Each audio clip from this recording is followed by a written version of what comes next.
All right. This is CS50, Harvard University's Introduction to the Intellectual Enterprises of Computer Science and the Art of Programming. My name is David Malin, and I actually took this class myself some years ago, but I almost didn't. It was my first year in college, and my roommates and I were living in Matthews Hall, for those familiar. Nice, Matthews. Our claim to fame, actually, at the time, was that our room was literally Matt Damon's just 3 years prior, so onward from that. But my first year, I didn't really have the nerves to set foot in this classroom, let alone computer science. In fact, for me, computer science, and CS50 in particular, was very much this class to beware. I was kind of comfortable with computers, but I certainly wasn't among those more comfortable with computers, and so I shied away my first year. Instead, I actually took a whole lot of classes in government. In fact, in high school, I was really enjoying history. I loved this constitutional law class that I took my senior year of high school, and so I figured, okay, if that's what I liked in high school, and if that's where my comfort zone was, that's probably what I should be doing in college. And so I essentially declared as my concentration or major government for the first year and a half of school. But my sophomore year, when I was living actually in Mather House instead, okay, no one from Mather. In Mather House instead, I sort of followed some friends, I think, the first week of class in September of that year to a class called CS50. And honestly, once I stepped foot in that classroom, the professor at the time was a famous computer scientist by the name of Brian Kernighan, now at Princeton. I was hooked, and literally would I go back thereafter on Friday evenings when at the time problem sets were released and sit down at 7, 8 p.m. on Friday nights and dive into homework, which isn't necessarily something we recommend per se, but for me it was this sign that wow, I've sort of found my calling. I found my classmates here on campus. And that's not going to be the case for everyone. Certainly we have no expectations that after taking one computer science class that you will or might want to take others. But what's so empowering about computer science, and CS50 in particular, is it's so applicable to the broader world, whether you're in the arts, humanities, social sciences, natural sciences, or beyond. It's just so applicable, the concepts and the practical programming skills with which you will exit a class like this. Now, it's going to be challenging along the way, and indeed, I put in my time back in the day, and even I did find it challenging. And here, for instance, is a photograph of a very famous MIT hack, so to speak, from down the road, whereby it communicates that getting an education from MIT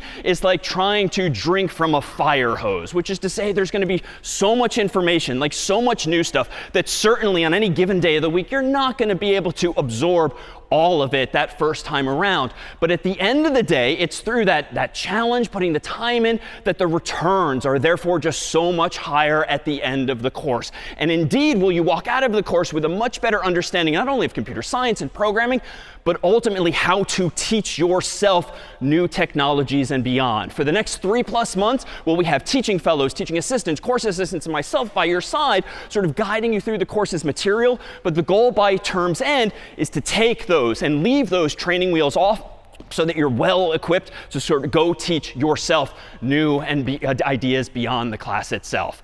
Take comfort, though, in knowing that most CS50 students have never taken a CS course before. And indeed, as per the syllabus, what ultimately matters in this course is not so much where you end up relative to your classmates, but where you end up relative to yourself when you began. And when you began is thus today. And so consider just how comfortable or uncomfortable you are with computing, let alone computer science and programming, particularly if you've never explored either in a classroom before. And consider the delta just a few months from now that will really describe how far you have come. And that is all that matters, not how much the student to the left, to the right, in front, or behind you right now knows.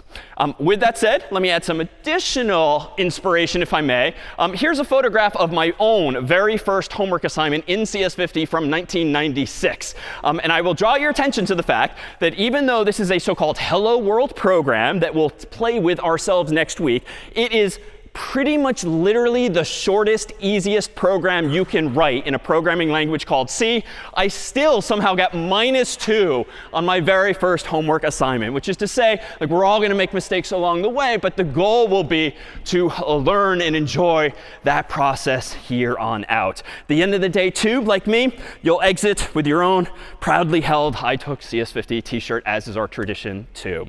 With that said, there's so many other traditions within CS50, both on campus and off. And in particular, do we try in CS50 to provide not only the academic support structure that you might want going through the class, but also a collective shared community experience, which is to say in just a few days, we'll start off the term formally with CS50 Puzzle Day, which is not only an opportunity to get together with friends with pizza and prizes and also logic puzzles of sorts, but really to send the message that computer science itself is not about programming, it's not about C, it's not about Python, it's not about programming languages per se, but about problem solving, ever more so collaboratively with other smart people by your side in this class or beyond. And indeed, are there, toward the end of the semester, reinforcements of the same by way of a little something that we call the CS50 Hackathon, which will be an opportunity overnight to dive into your own final projects, the capstone of this course, thereafter followed by the CS50 Fair, which will be a campus-wide exhibition for students, faculty, and staff across campus of your very own final projects, be it your very own web app or mobile app or anything else you decide to create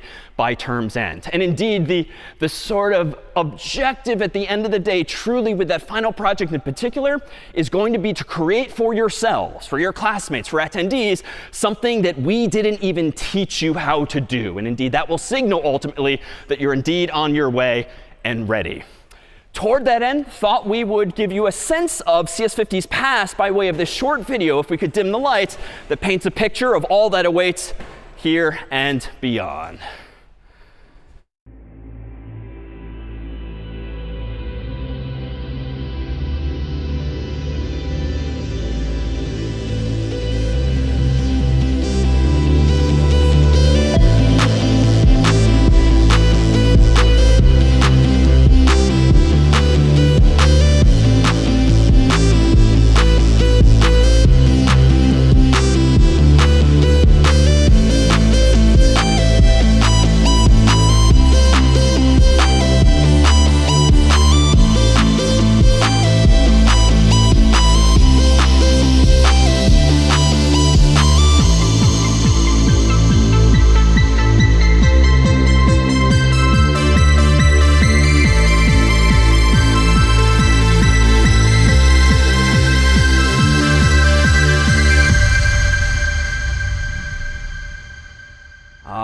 So welcome aboard to CS50 and computer science itself. So what is computer science? Well, put simply, it's the study of information. Like, how do you represent it and how do you process it? But more fundamentally, what we'll teach in this class is computational thinking. That is to say, the application of ideas from computer science to problems of interest to us within the class and problems of interest to you after the class. And so at the end of the day, what computer science really is about problem solving, ergo that sort of global applicability. And by problem solving, we mean something quite simple. In fact, we can distill it as follows with this mental image. This is problem solving. You've got some problem to solve, thus known as the input that you want to solve. And the goal, of course, to problem solving is to actually produce a solution. So the output in this model would be the solution. The interesting part ultimately is going to be in how you process that input and turn it into that output, ergo solving problems. But before we can do that, we all kind of have to agree how to represent these inputs and outputs, especially if we want to do it in a standardized global way using literally computers, be them laptops, desktops, phones, or most any other kind of electronic device nowadays.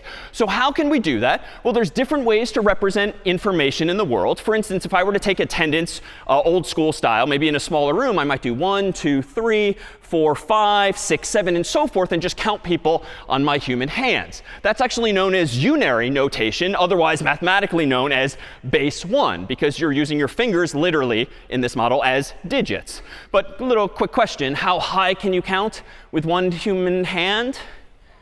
5 is incorrect if you use a different base system than 1. So it's obviously correct if you're just using unary and just counting 1, 2, 3, 4, 5. But I dare say I can come up with more patterns in my human hand alone that would enable me, without a second hand or a couple of feet, to count higher than 5. In fact, maybe for those more comfortable, how high could you actually count on a single human hand, perhaps? So 31, believe it or not, is in fact the correct answer. But why? Well, here I initially started pretty naively, 1, 2, 3, 4, 5. And I just kind of combined all of my fingers and counted the collective total. But what if I'm a little more clever and take into account the pattern of fingers that go up? So maybe this is still 0. This is 1.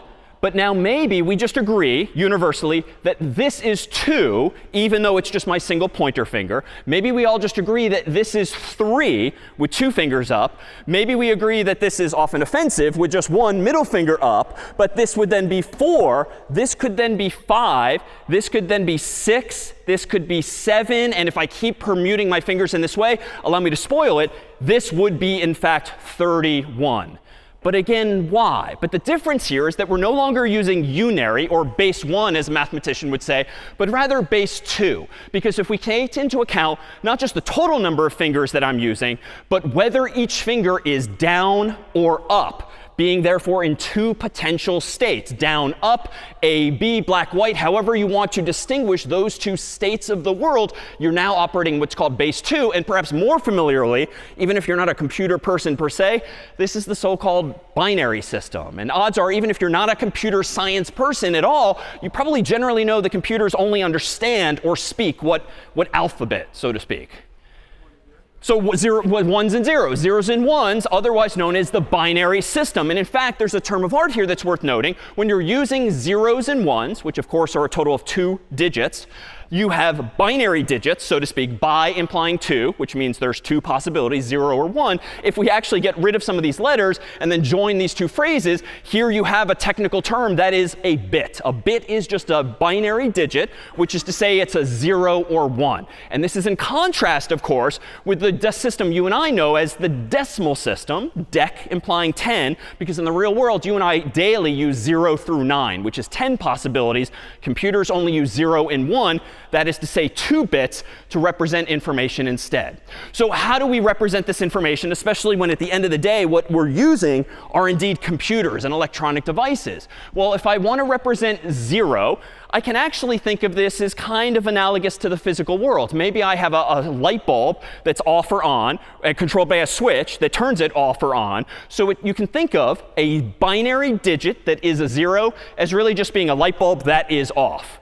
By contrast, if you think of a 1 in the digital world, as of course being the second of 2 possibilities, you can think of that in the human or analog world, the physical world, as being a light bulb that is on. And in fact, what's inside of your Mac, your PC, your Android phone, your iPhone are millions of tiny little light switches known as transistors that just can be turned on or off. And essentially, you can use those transistors to store information, because if you want to store a 0, you turn one of those switches off. If you want to store a 1, you turn one of those switches on. Of course, that sort of invites the question, well, how do we count higher than 0 or 1? Well, we would seem to need to use more than just maybe a single bit, a single light bulb. So if we wanted to count higher than, for instance, 0 or 1, why don't we go ahead and maybe do this? So just so I have some place to put these, let me borrow some of our actual physical light bulbs here from the stage. And let me propose that now, with 3 bits on the stage, 3 light switches, 3 transistors, whatever metaphor you're most comfortable with, this is how a computer would represent a 0, because all of them are off. So it's off, off, off. But if a computer wanted to count to 1, we could do naively this. We could turn this on. And if a computer wanted to represent 2, we could do this. And if a computer wanted to represent 3, we could do this. But I'm kind of painting myself into a corner and not using these light bulbs as cleverly as I could, because at the moment I've only counted as high as 3. So if I want to count to 4, to 5, to 6, I'm going to need more and more light bulbs. Can we be a little more clever? Well, again, someone else who's among those more comfortable, what's the spoiler here? How high, using binary zeros and ones, could I count with 3 light bulbs total? And back? Yeah. So 7 here is the answer. And if that too, you're sort of wondering, how are people figuring out 31 and 7? That's the goal at hand here. So let me do this. Let me turn all of these off again so that my 3 light bulbs or switches, again, represent 0.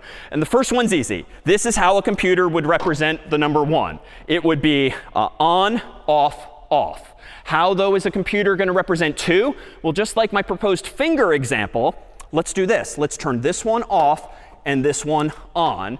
That is how a computer would represent 2, by saying off, on, off. In other words, 0, 1, 0 would be the way to pronounce it digitally. What if I instead want to represent 3? That's how on my finger I did this with 2 fingers. Well, I'm going to turn this one on. This is 3. Now this will, for those less comfortable, be non-obvious. This now is how I would represent the number 4. This is how I would represent 5. This is how I would represent 6. And this, as per the spoiler, is how I would represent 7. So perhaps very non-obvious what it was I just did or why I chose those patterns. But I dare say if you sort of rewind in your mind's eye, or literally later on video, you'll find that I actually did show you 8 distinct patterns of light bulbs. The first one was off, off, off. The last one was on, on. And there were another 6 total in between then. Well, wait, why 7? Well, if you start counting at 0, and I claim there's 8 possibilities, you can only count from 0 to 7, as we will soon see.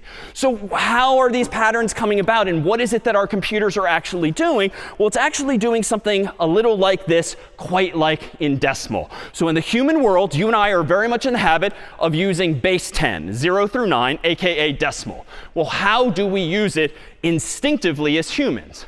Well, what's this number obviously on the screen? 123.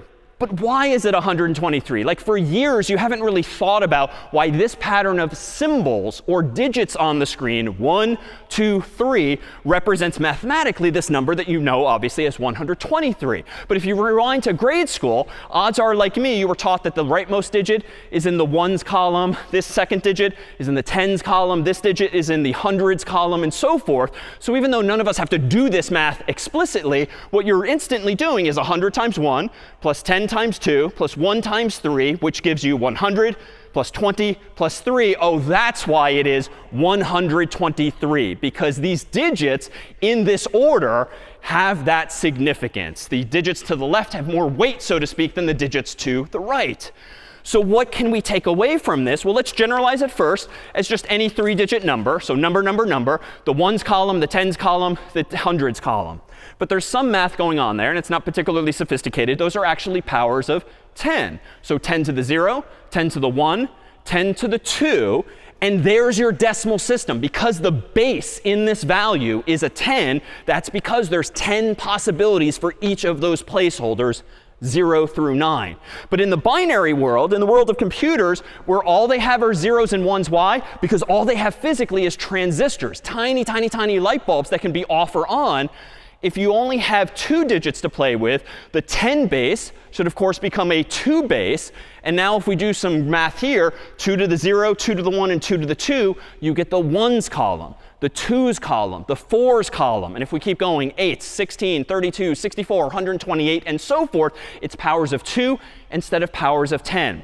But this is to say computers represent information in exactly the same way you and I have since childhood, but they have fewer digits at their disposal. So these columns need to be weighted differently. So we can still count from 0 all the way up toward infinity.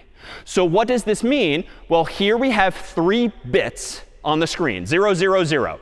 If we were to convert this now mentally or on paper pencil to decimal, how do we do it? Well, 4 times 0 plus 2 times 0 plus 1 times 0, that gives us the mathematical number you and I know as 0. That was 3 light bulbs, off, off, off. Well, what if we turn on 1 light bulb all the way on the right? What decimal number does this binary number, 0, 0, 1, represent? Just 1, because it's 4 times 0, 2 times 0, 1 times 1. Here's where things got more interesting, even if non-obvious in light bulb form or even physical hand form. 0, 1, 0 in binary is what in decimal? 2, because it's 2 times 1, and that's it. 0, 1, 1 in binary is, of course, now 3. This is now 4. This is now 5. This is now 6. And 7, on, or 1, 1, 1, is the highest we can count with these 3 bits. All right, so how might a computer intuitively count as high as 8? What do you need to do, presumably? You're going to need to add a bit. So you need another light bulb, another switch. You need more memory, so to speak, to use nomenclature with which you're probably familiar. So in fact, if we change all of those to 0, but we give ourselves 1 more bit for a total of 4, that's got to be the 8's place, because it's just another power of 2. So 1, 0, 0, 0. is the decimal number 8. You don't say 1,000 in binary. You literally say 1000, but that is the number you and I know as 8. And you can keep going up and up and up. And how then computers with Excel or any kind of number crunching software count really high and keep track of really big numbers?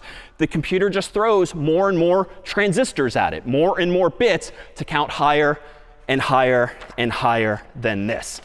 Turns out, though, 1 bit, 3 bits, even 4 bits aren't that useful in practice, because like literally you can count as high as 7 or maybe 15 or 31. So more commonly, as is commonly known, is to use a byte of bits instead.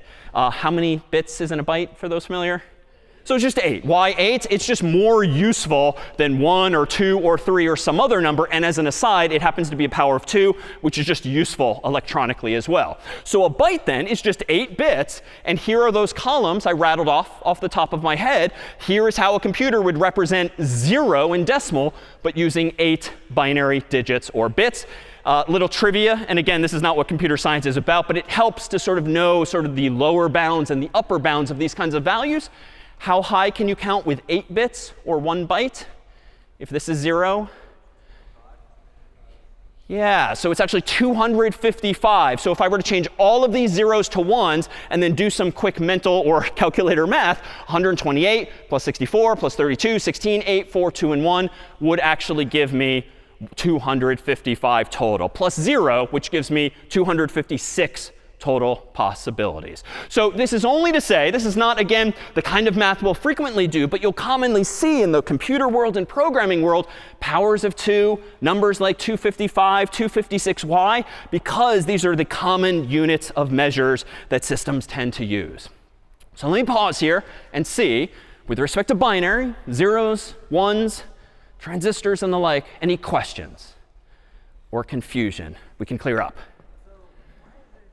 A really good question. Why are bits just on or off instead of maybe sort of 0%, 50%, 100% by playing with voltages? So the voltage inference of yours is actually correct. That's what computers typically do. Maybe they use 0-ish volts to represent 0, maybe 5-ish volts to represent 1.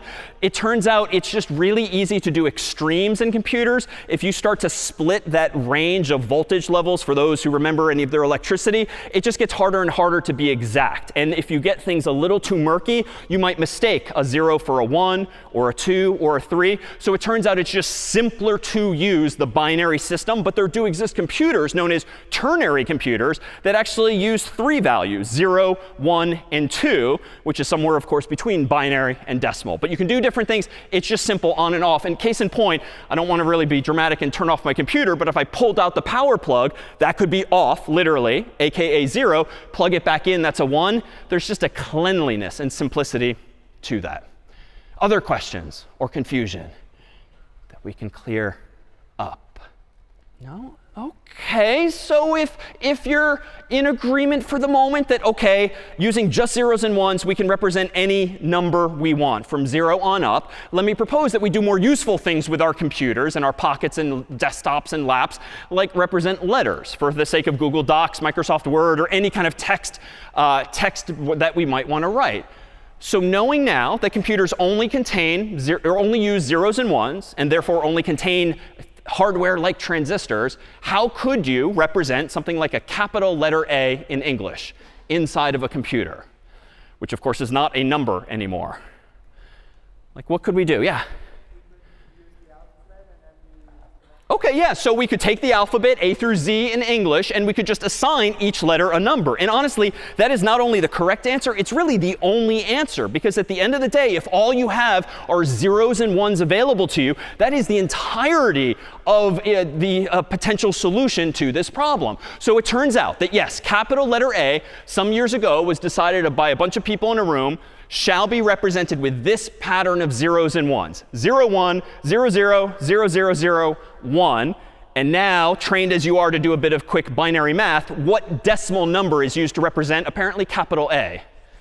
So 65, because it's 64 plus 1 plus 1 times 1 is 65. What is B? Turns out it's 66. What is C? 67. So they kept things simple there on out. Might have been nice if A were 0 or maybe A were 1, but nope, we're stuck with 65 instead. But everything after that is very much predictable. And in fact, for lowercase letters, there's a whole other set of numbers, such as lowercase a happens to be 97, lowercase b happens to be 98, and so forth. But again, this is sort of like CS trivia, but what's important here is that they're indeed contiguous from 65 to 66 to 67 on up. That's something we're going to be able to leverage beyond the letter A alone. What is this system? What is this mapping that you yourself proposed? It's ASCII, the American Standard Code for Information Interchange. And indeed, it was a bunch of Americans years ago who came up with this system. Unfortunately, at the time, they only allocated 7 and eventually 8 bits total for representing letters, both uppercase and lowercase, numbers on the keyboard as well, punctuation symbols as well. And so per our conversation a moment ago, if the Americans in this room, so to speak, only used 8 bits total, how many different characters can we represent with a computer in this story?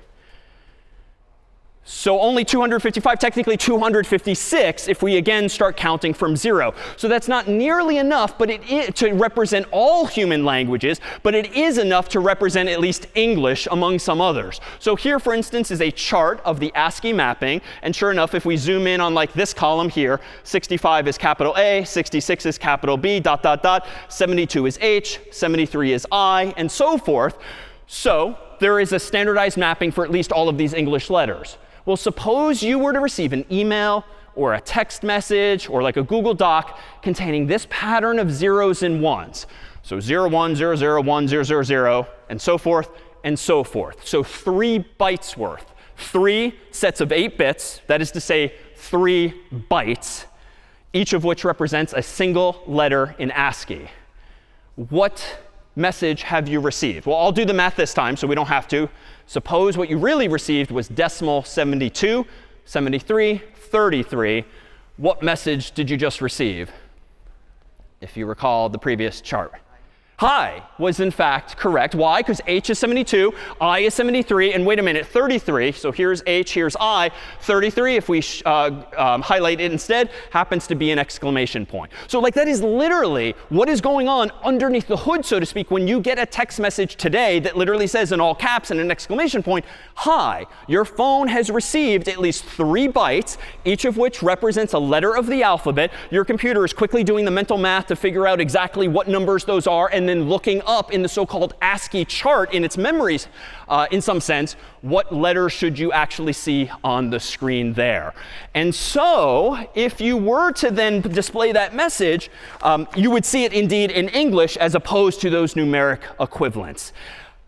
How else might we use this then? Well, here again is that chart. And maybe just to vary things, maybe take a little pressure off of me here, why don't we try spelling something else? This time a different 3-letter word, but maybe 8 volunteers. Could we get a byte's worth of volunteers? And I can sweeten the deal with some stress balls in exchange. You just have to be comfortable coming up on stage and being on the internet. So yes, 1, 2, how about 3, 4, how about 5, 6, 7, and how about 8? Come on up. A round of applause for our volunteers. Yep. Come on.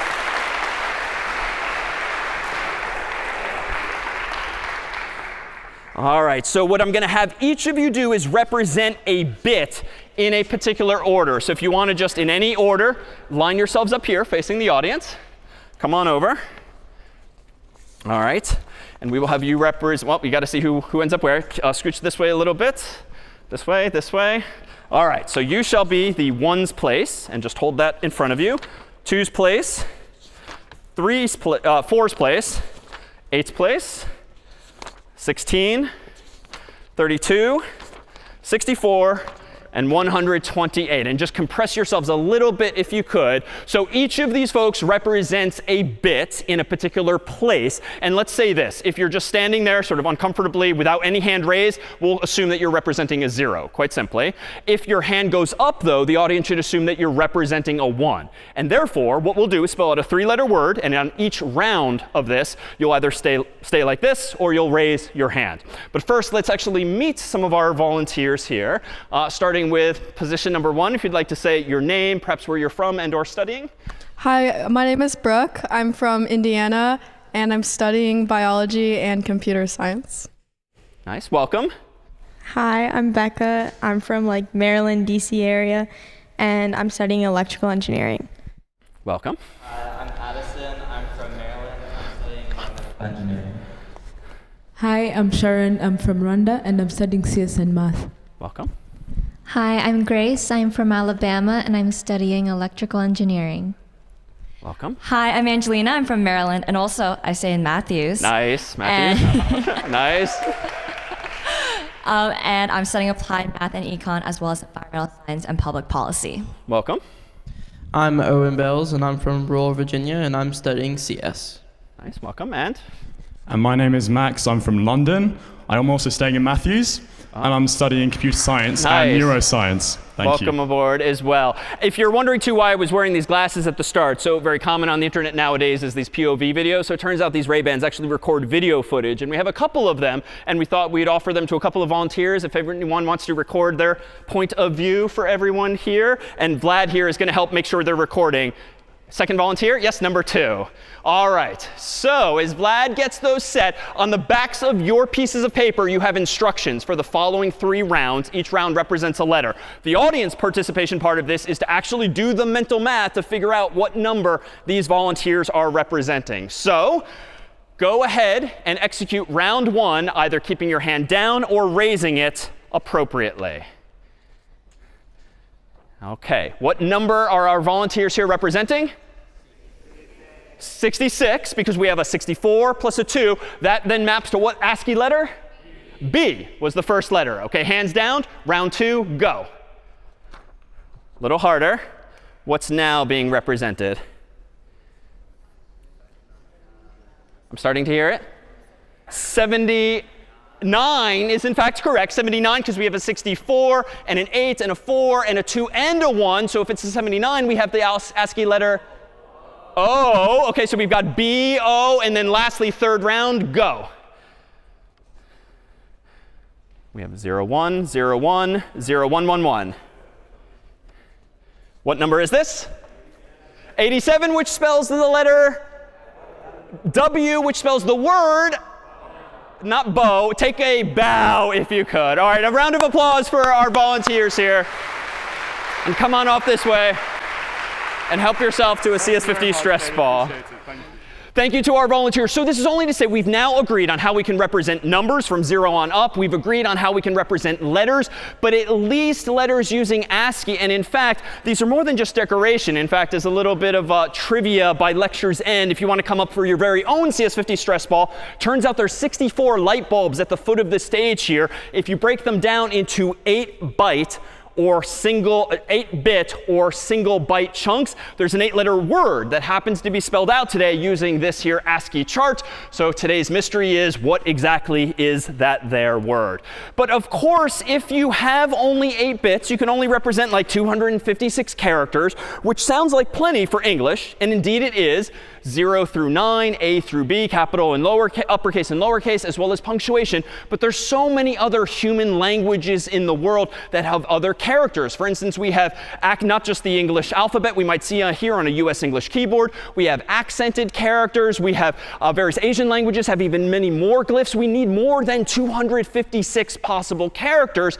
And so nowadays, computers do not just use 7 or even 8 bits. They might use 8 bits for some letters, like all of the English letters. They might use 16 bits for certain other languages, maybe even 24 or 32 bits. And fun fact, if you have 32 bits, and we have more than that on the stage, if you've got 32 bits, you can actually represent as many as 4 billion possible characters, which is quite a bit.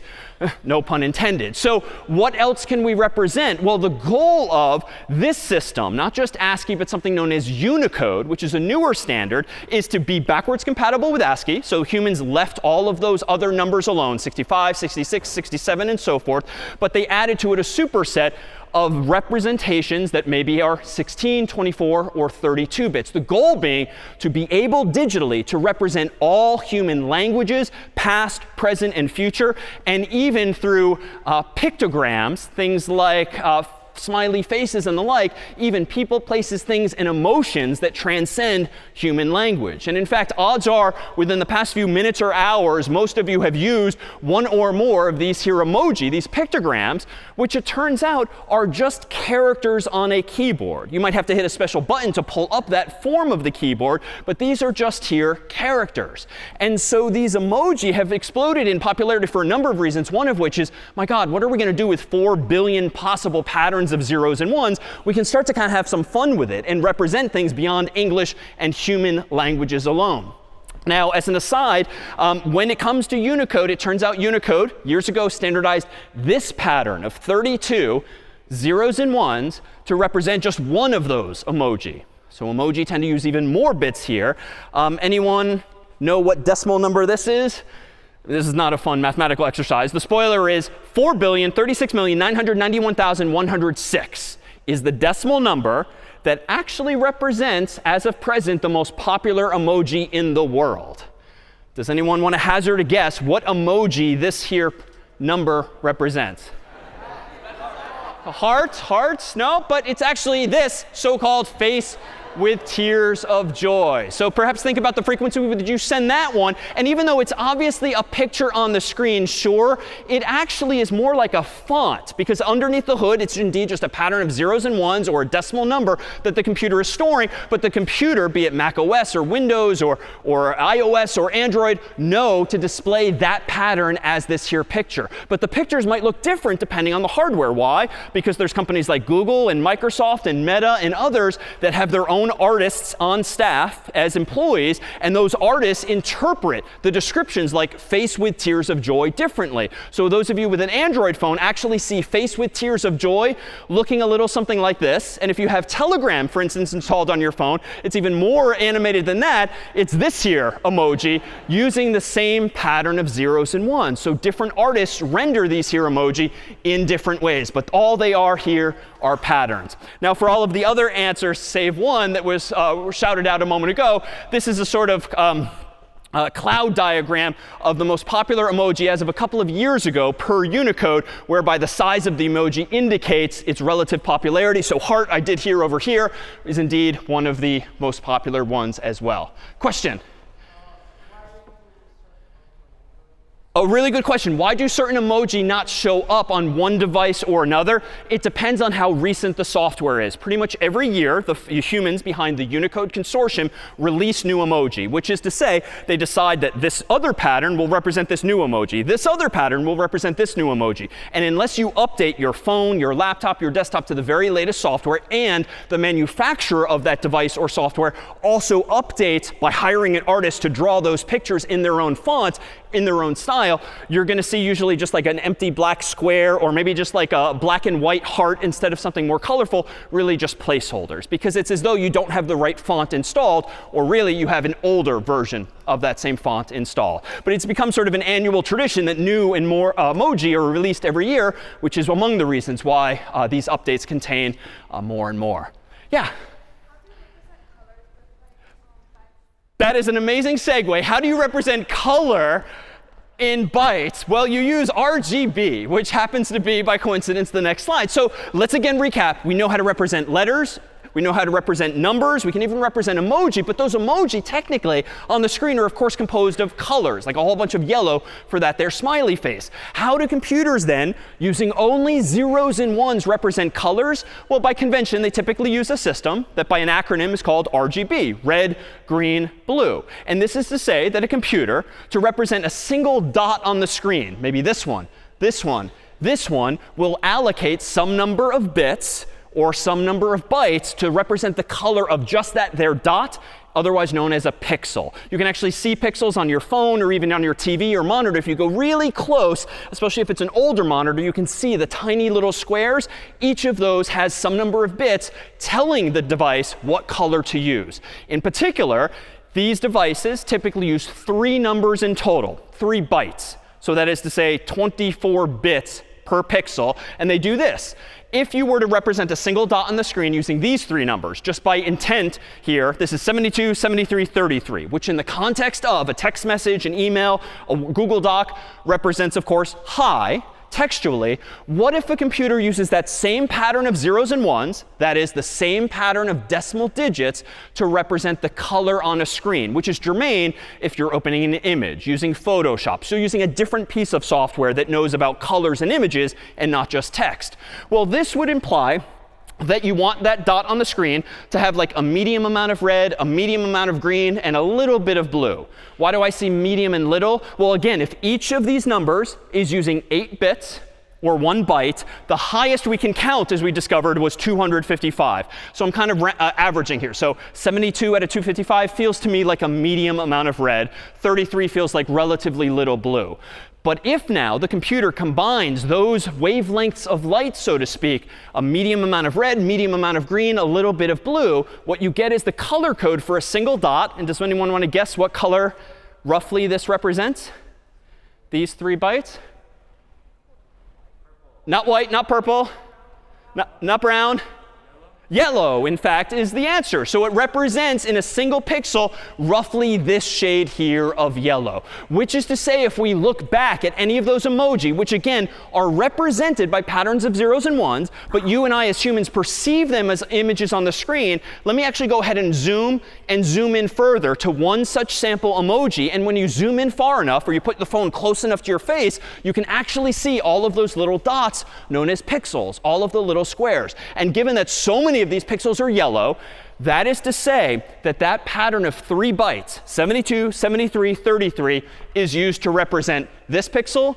Another 3 identical bytes are used to represent this pixel, this one, and so forth. So now if you've taken digital photos on your phone or a camera, you're probably generally familiar from the internet and hardware today that a photograph is what, like 1 megabyte, 10 megabytes, depending on the resolution of it. Well, megabyte means millions of bytes. Where are all of these bytes inside of these photographs or these images you're taking or downloading? They correspond to every one of the single pixels on the screen. There's at least 3 bytes being used to represent every one of those dots. As an aside, bit of a white lie, because nowadays there's fancy compression software that can use fewer than that many bytes. But in general, that's where all of those bytes, those millions of bytes, are coming from. So how is that for an answer to how do we represent colors? Thank you. So if we agreed now that there's this way and perhaps others to represent colors, well, how do we represent not just images but videos? Well, videos, once upon a time, or movies, were called motion pictures. So most pictures with motion. Why is that? Well, it's analogous to growing up. If you ever played with one of these picture books, and in fact, there's memes nowadays that have made these popular again, whereby you have a whole bunch of images on individual sheets of paper, and if you flip through them fast enough, your human mind and eyes perceive it as actual motion, even though you're just seeing image, image, image, image, image, image, but it's so fast it looks like motion. That's all a video is on your screen. That's all a film is on your TV. It is not, in fact, continuous motion. It's maybe 30 frames or images per second, maybe 24 frames or images per second, which is to say we know how to represent numbers, we know how to represent letters, we know how to represent colors and thus images. Now we kind of get videos for free because it's just more of the same. Use more and more of those patterns. Why are videos so darn large? Why are they gigabytes to download? Billions of bytes? Because there's so many darn images, 30 some odd images per second in those kinds of videos. And maybe lastly, just to top off our multimedia, how could you represent sound? Maybe musicians in the room, how using only zeros and ones could you represent something as sonorous as music? Something analog as digital, yeah. Yeah, so each number that we store in the computer could correspond to a certain frequency, which has a direct relationship to the sound or the pitch of a note. For instance, in the world of piano and many other instruments, you've got like your A, your B, your C. Maybe you have sharps and flats as well. We could just agree, like the ASCII people did years ago, to represent the musical note A, let's use this pattern. Musical note A sharp, let's use this pattern, and so forth. But maybe pitch alone or frequency alone is not enough. Maybe we need that number, but maybe a second number for the volume, the sort of digital equivalent of how hard are you hitting the key on the piano. Maybe a third number for how long are you holding the key down. So maybe the pitch and the volume and the duration, kind of like RGB, we could use 3 bytes to represent every musical note in some piece. And if we wanted to keep track of what instrument should be played by the computer to sound that music, well, maybe that's just a fourth byte or something else as well. Which is to say, at the end of the day, all we have are these zeros and ones to throw at the problem. So for now, that's it for representing information. We've got our numbers, we've got our letters, we've got our colors and images, our videos, and now sound. Any questions on how computers then are representing, as promised, those inputs and outputs using just zeros and ones? Yeah, in the middle.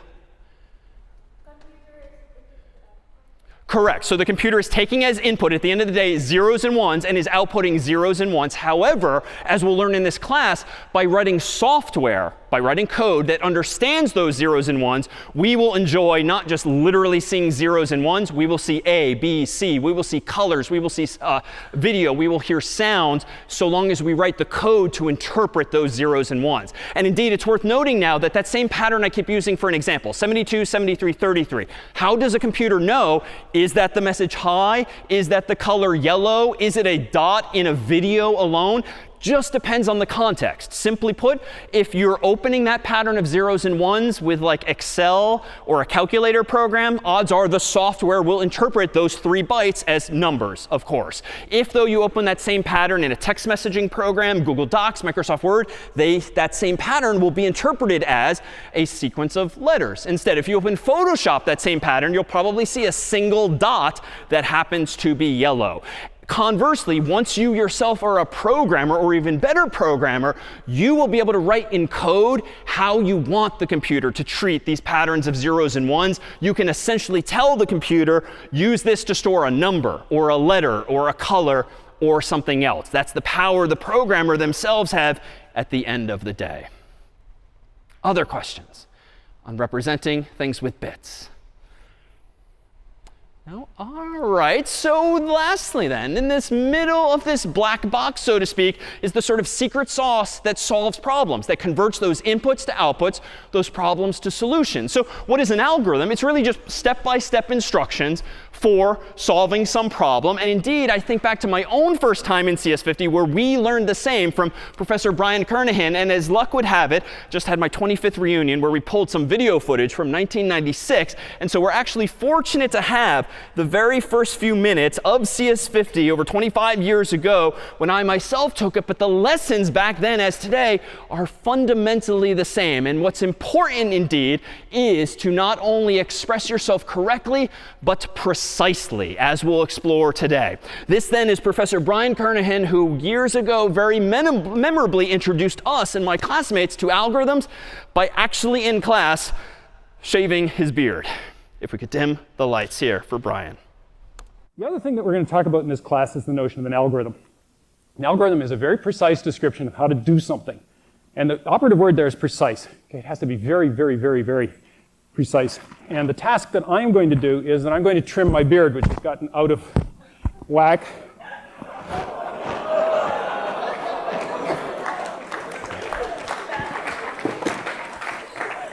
And I brought a variety of things which one might use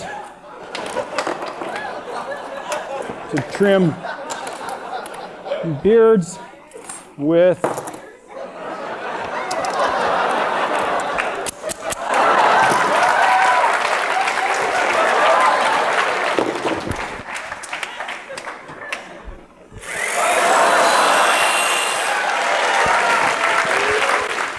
So suffice it to say, I don't have much of a beard, but I do have this here other technology known once upon a time as a phone book. And these phone books, of course, have lots of information in them, happen to be storing numbers and letters in particular. For those unfamiliar, they are storing humans' names from A to Z here in English, and associated with everyone's name is a number. So even if you've never had occasion to physically use this kind of device, turns out it's pretty much equivalent to the contacts or the address book app on your iOS phone or your Android phone as well. Why? Because if you pull up your contacts, of course, you see some familiar names here, alphabetized by first name or last name. And if you click on any of those names, you reach the person you're presumably trying to call or text. Pictured here then is John Harvard's, whose number here is +1 949 468 2750, which you're welcome to call or text at your leisure. But here is John Harvard that's partway through the phone book digitally. Well, it turns out that physically in the phone book, we might use an algorithm, step-by-step instructions for finding John Harvard in pretty much the same way as iOS, Android, macOS, Windows, or other operating systems themselves use. So I could, when looking for John Harvard, first name starting with J, I could start at the beginning of the phone book and start looking page by page for John Harvard. And if he's there, I can call. This is an algorithm. It's indeed step-by-step, but that was a bug. It's a few pages turned. But is this algorithm correct? Step by step, assuming I'm paying attention. So yes, like if John Harvard is in here, I will eventually find him once I get to the J section. Now, this is a little tedious. It's going to take like a while, a few dozen, few hundred pages. So maybe I could do things a little smarter from grade school, like 2, 4, 6, 8, 10, 12, 14, 16, and so forth, going twice as fast. Is that algorithm correct? So no, but why? I could miss him, right? I could just get unlucky, really with 50-50 probability, because John Harvard could be sandwiched between 2 pages. Now, this isn't a complete loss, this algorithm. Maybe what I could do is, if I get past the J section to like K, I could double back at least 1 page, just to make sure I didn't miss John Harvard. So I can still go twice as fast, plus like an extra step, just to make sure I didn't mess up. So the first algorithm might take as many pages as there are in the phone book. So if this phone book has 1,000 pages, in the worst case, if I'm not looking for John Harvard, but someone whose name starts with Z, might take me 1,000 pages to actually get there. Second algorithm, twice as fast literally. Might take me 500 plus 1 step to get there, because I'm going 2 at a time, so long as I indeed fix that bug. But what we used to do back in the day, and what your phone is doing today, albeit digitally, is going roughly to the middle of the phone book, looking down and realizing, oh, I'm accidentally in the M section, so halfway through the phone book. But what do I now know about John Harvard? Is he to the left or to the right? So he's obviously to the left, because J comes before M. So what I can do literally, and what your computer does figuratively, is tear the problem in half, throw half of the problem away, leaving us now with the same fundamental problem, but it's half as big. So I've gone from 1,000 pages suddenly to 500 pages. And compare this to the other two, 1,000 pages, 999, 998, versus 1,000 pages, 998, 996, 994. That's still slow. I went from 1,000 to 500 in just 1 step of this algorithm. What do I do next? I go roughly to the middle here. Oh, I went a little too far. I'm in the E section now. So is John Harvard to the left or right now? So he's to the right, so I can again tear the problem in half, throw the left half away, knowing now that John Harvard must alphabetically be in here. And I can divide and divide and divide and conquer this problem again and again by using that heuristic of going left or going right. And I dare say if I do this correctly, I'll eventually be left with 1 single page on which John Harvard's number actually is, or maybe he's not in the phone book at all. So how many steps maximally might that third and final algorithm take? It's not 1,000. It's not even 500 or 501. How many times can you divide 1,000 pages in half again and again and again? Roughly. 9, 10, so well, typically 10 times, give or take. There's a bit of rounding there because it's not a perfect power of 2, but roughly 10 times. Like, that is fundamentally better than both of the 2 algorithms, because I go from 1,000 pages to 500 to 250 to 125 and so forth, literally having the problem again and again. So we can actually appreciate and see this even more so graphically. And this is among the things we'll do later in the term when we speak to not only writing correct code, but is your code well designed? Is it better than your previous code? Is it better than someone else's code? Is it better than some other product? If you have given more thought to the algorithms and the quality thereof, you can perhaps minimize the time required to solve problems, but no less correctly. So if we have a simple XY plot here, on the y-axis or vertical is the amount of time to solve in whatever unit of measure, seconds, pages, however you want to count. On the horizontal or x-axis is the size of the problem, measured in, for instance, numbers of pages. So this would mean 0 pages in the phone book. This would mean a lot of pages in the phone book. This would mean no time to solve. This would mean a lot of time to solve. What's the relationship then among those 3 algorithms? Well, the first one is essentially a straight line, a slope of 1. And if the phone book has n pages in it, we'll describe the slope here as essentially 1 over 1 for the algorithm with the first algorithm, turning page by page by page, which is to say, if we were to add 1 more page to the phone book next year, first algorithm is going to take 1 more step. But the second algorithm is definitely better. It's definitely faster, but it's still a straight line. So it's going to take roughly n/2 steps on average, because you only have to go through half of the phone book because you're going 2 pages at a time, instead of the whole phone book, in the worst case, if someone's name is Z, to go through every page in total. So if we actually compare these, let me just draw some dashed lines. Suppose that you have this many pages in the phone book. If you just draw this vertical white line here, it's going to take this much time in red using the first algorithm, but it's going to literally take half as much time in yellow for the second algorithm, because you're literally going 2 pages at once. But the third and final algorithm is a fundamentally different shape. It instead looks a little something like this. It looks like it's flatter and flatter and flatter. It's always increasing. It never gets perfectly flat, but it grows so much more slowly as a function of phone book size. And for those who recall their logarithms, this would be described as log base 2 of n. And in fact, that's where the math came from. Log base 2 of 1,000 is roughly 10 in total, even if you need a calculator to confirm as much. But this shape is fundamentally different. Why? Well, suppose that Cambridge, where we are, and Alston, the town across the street next year, combine their 2 phone books. And they go from 1,000 pages each to 1 phone book with 2,000 pages. The first algorithm is going to literally take twice as many steps or pages. Second algorithm is going to take half as many, or 50% more, because you're going 2 at a time. But the third algorithm is going to barely miss a beat. Why?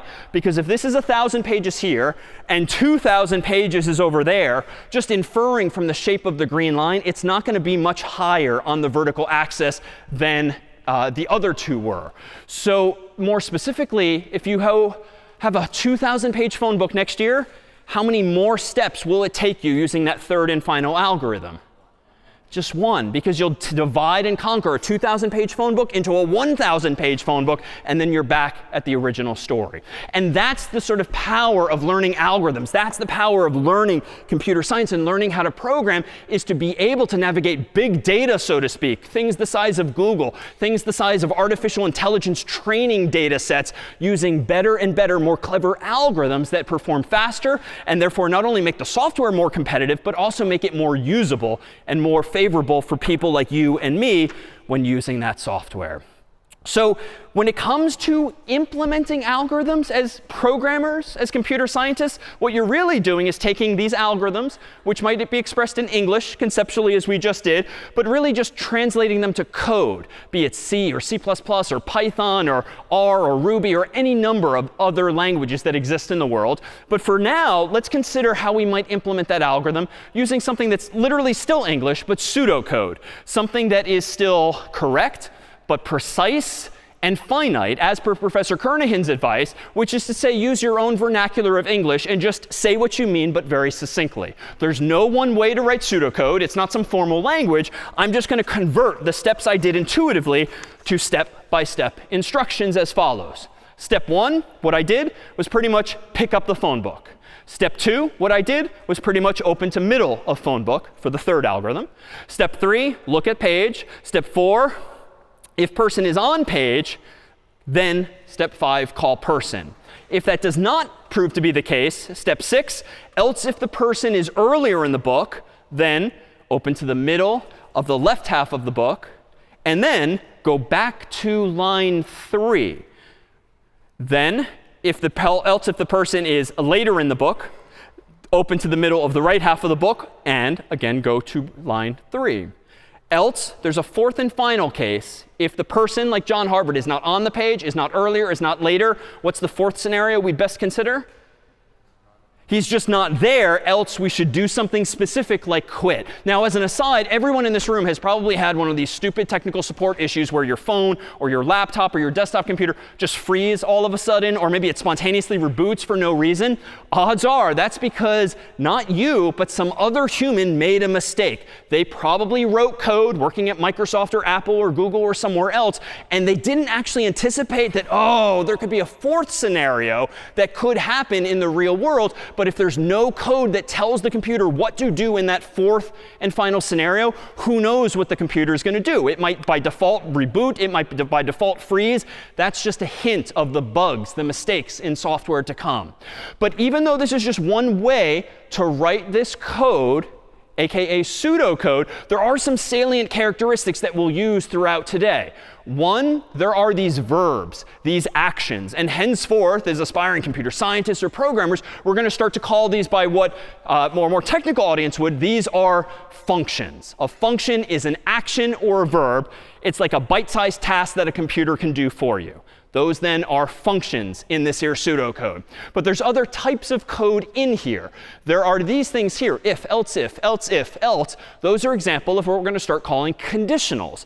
These are sort of proverbial forks in the road where maybe you go this way, maybe you go this way, but you decide which way to go based on a question.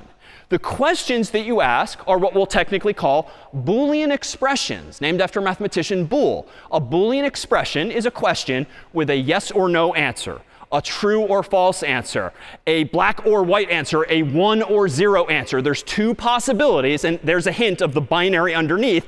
A Boolean expression is going to tell you yes or no, you should go down that fork in the road.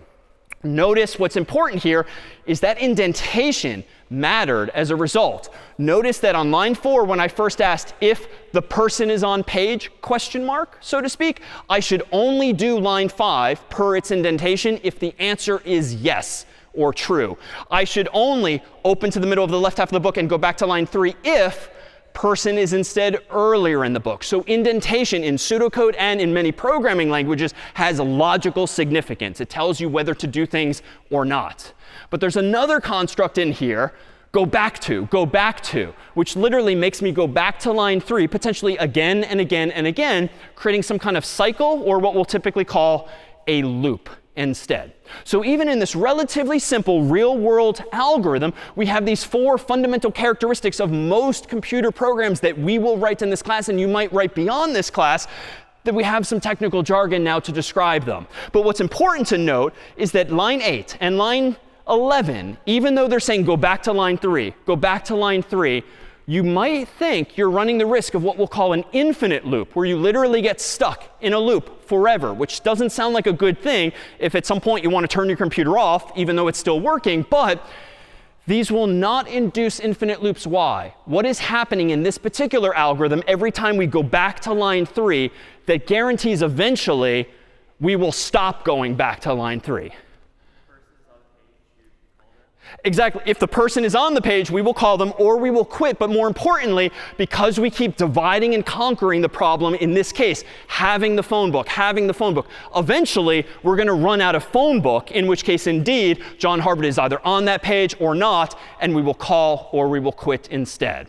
So we'll see in time. And in fact, allow me to promise, odds are at some point you will write code that seems to take control of the computer for you, where it's doing something, and it literally won't respond to you anymore. That's just going to be because of a mistake, a so-called bug that you yourself will invariably have added to your code accidentally, but we'll show you ways for terminating it or breaking out of those conditions. And indeed, what we'll do in just a little bit after a break for today's lecture is explore not just these concepts, but some of the ways you can use them to solve real and very visual and audio problems. But for now, let's at least connect it to something that's been all too germane in recent months, the past few years, namely artificial intelligence, which is a topic we'll come back to at the end of the course too, to give you a sense of like what the connection is with what everyone's been talking about in the world of AI and what it is we're going to spend the next few weeks building up to by writing code.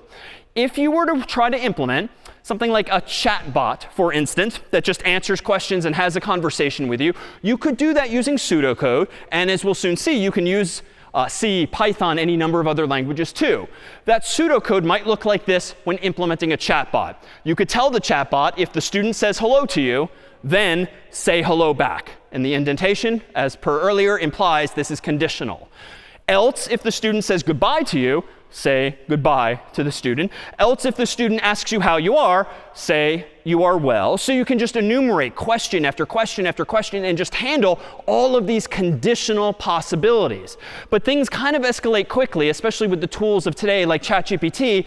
Are we really going to have the wherewithal as programmers to write another conditional like else if the student asks why 111 in binary is 7 in decimal? Like this kind of hints at, oh my God, there's like an infinite number of things this human could ask the chatbot. Do we really have to write an infinite number of conditionals. Like, that's just not possible. Like, there's not enough time in the day. There's not enough lines of code available.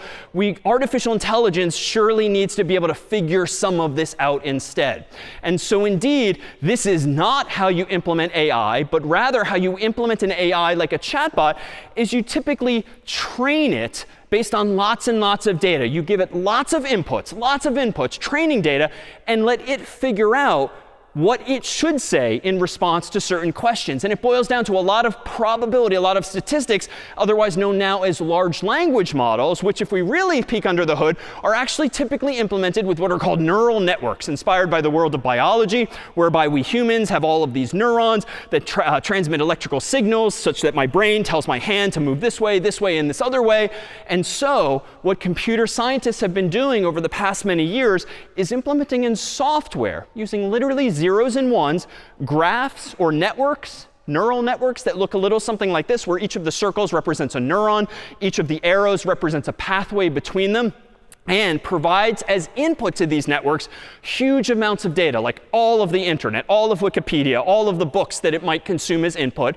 And then the goal of this neural network, as per this single final neuron right here, is to produce an answer to a question. Maybe it's simple, like yes, no. Or maybe it's something like the answer to the 111 question, or how are you, or goodbye, or hello, or the like. And what these neural networks do is use statistics and probability and try to output the most probabilistically likely answer to this question that's been asked, and really just hope that it is correct. There's no programmer at OpenAI or Google or Microsoft that's trying to anticipate every one of these questions we might ask, not only in English, but in other languages as well. So you might be wondering why there's this like 8-foot duck on the stage. So the persona that CS50's own AI takes is in fact that of a rubber duck, because it turns out in programming circles, and this is true long before CS50, it has often been recommended to students and aspiring programmers that you keep like literally a physical rubber duck on your desk. The idea being, in the absence of a friend, family member, colleague, TA who could answer technical questions for you, if you're alone in your room in Mather at night, you can sort of talk to the duck, maybe door closed, and ask the duck your questions, or more importantly, talk the duck through what confusion you're having. And the mere act of talking through the problem, explaining logically what you're trying to do, what you're actually doing, and what the error actually is, invariably that sort of proverbial light bulb goes off and you realize, oh, I'm an idiot. I hear in my own words where I've gone awry. And even though this duck will never say anything back to you, that alone, rubber duck debugging or rubber ducking, tends to be a valuable programming technique, believe it or not.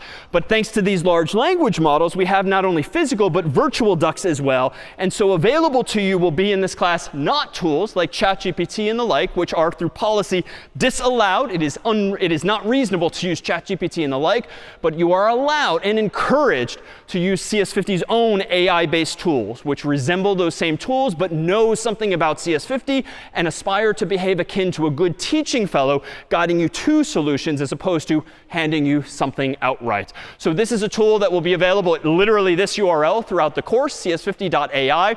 It will also be embedded in the programming environment you'll soon meet, which is called Visual Studio Code, a cloud-based version thereof. The duck will live in that environment as well as on stage from time to time, which is to say, we'll not only talk about but use throughout the course this thing known as AI. But this is ultimately code that we're going to start writing next week. And unfortunately, this code here is written in a language called C.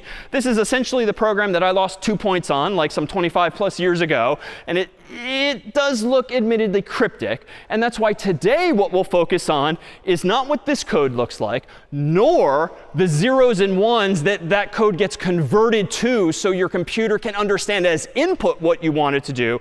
We're going to focus on a much more visual incarnation of this. But I know thus far this has been a lot. So let's go ahead and take a 5-minute break here. And when we come back in 5, we'll do some actual programming. So see you in 5. All right. So it's now time to solve with actual code. some actual problems, albeit in a fun and visual and audio way. But recall that where we left off was this. Like starting next week, you'll be writing code that ultimately looks like this. But thankfully, you will not be writing zeros and ones. And no normal person, myself included, can understand what all of these zeros and ones are at a glance. We could take out some paper pencil and probably figure it out very tediously. But this is exactly the point. Computers only understand this stuff. But what we as programmers will start writing today and beyond is code at a higher level. And indeed, this is going to be frequent within computer science, where there's different levels of abstraction that we operate at. And the lowest level, the nittiest gritty, is like the zeros and ones that computer understand. That's it in this class for zeros and ones. Hopefully, you at least have wrapped your mind around why zeros and ones can be used in triples and as bytes to represent higher and higher numbers. But let's just now agree that computers can do that. Let's abstract away from that detail and focus on higher level languages than zeros and ones, namely a language like this. So this is an example of the very first programming language I learned back in the day, as per that homework, in a language called C. It's an older language, but it remains one of the most popular languages and omnipresent languages nowadays because it's incredibly fast and it's particularly good at making devices operate quickly.